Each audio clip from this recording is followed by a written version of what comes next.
Retour à présent sur ce symposium international organisé par le Centre scientifique de Monaco, la Fondation Prince Albert II de Monaco et le Boston College.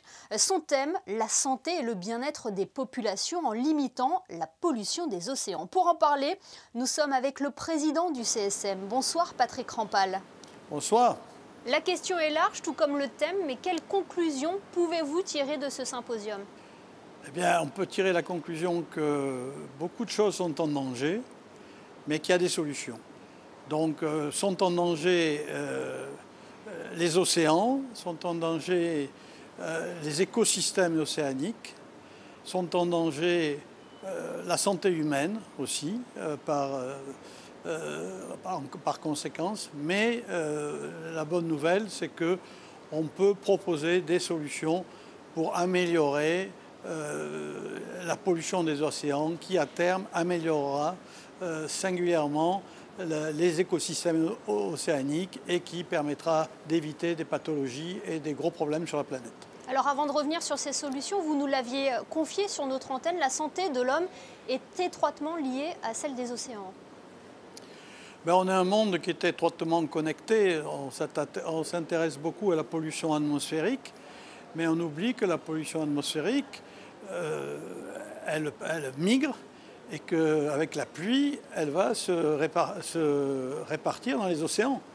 Et qu'ensuite, dans ces océans, c'est les petits poissons qui vont consommer cette pollution, qui vont être consommés, eux, par les plus gros prédateurs. Et in fine, c'est l'homme qui consomme les gros prédateurs. Donc, la pollution, elle est partout, elle est générale, elle n'a pas de frontières. Et c'est la raison pour laquelle on se réunit aujourd'hui, pour dire qu'il faut prendre une prise en charge globale des problèmes de pollution. C'est ce que contient la déclaration de Monaco, professeur Rampal ? Elle contient des règles de bon sens. Des règles de bon sens, si vous voulez. On sait qu'une grosse partie des pollutions par les métaux lourds des écosystèmes océaniques et aussi des hommes est provoquée par la combustion de combustibles fossiles et en particulier par la combustion du charbon.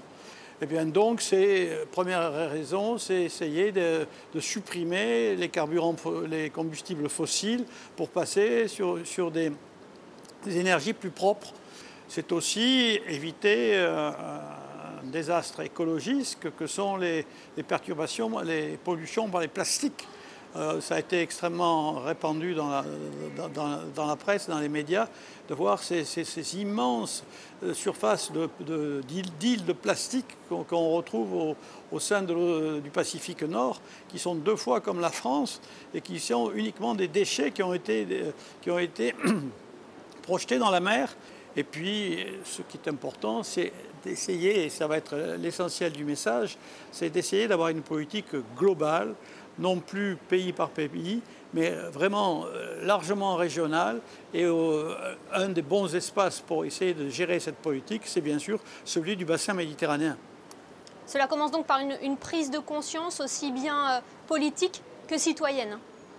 Tout à fait, tout à fait, tout à fait. C'est la raison pour laquelle on est heureux que le souverain accepte de participer à cette réflexion et puisse être le vecteur dans les différentes groupes de pression sur lesquels il peut intervenir pour essayer de faire passer ce message.